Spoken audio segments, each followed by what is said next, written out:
In this video, you will learn how to zoom in on KineMaster. The zoom effect can be used to make your videos more engaging and interesting. You can use it to focus on a particular part of the video or to create a more cinematic feel. So without any further ado, let's jump right in.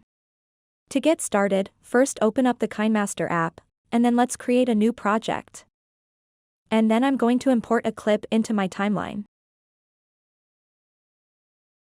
Once you have imported a video clip into your timeline, tap on this X icon at the top right corner of the screen, and then select the video clip that you just imported. After that, scroll down a little bit on this menu on the right side of the screen and tap on Pan and Zoom. And then tap on the end position and then zoom in using your 2 fingers just like this. Once you do that, go back, and let's play it and see how it looks.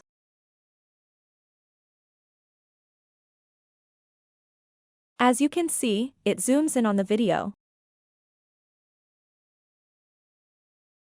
If you don't want to add this zoom in effect to your entire video, tap on this scissors icon over here, and then tap on split. You can split it just like this, and go over to pan and zoom and then tap on the end position, and then zoom in on the clip.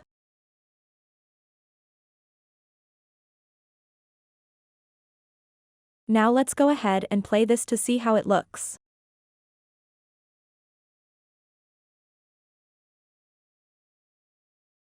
And, as you can see, it starts to zoom in on the video from that part of the video that I just split. So that's it for this video. If you have any questions about this whole process, please let me know in the comments section below.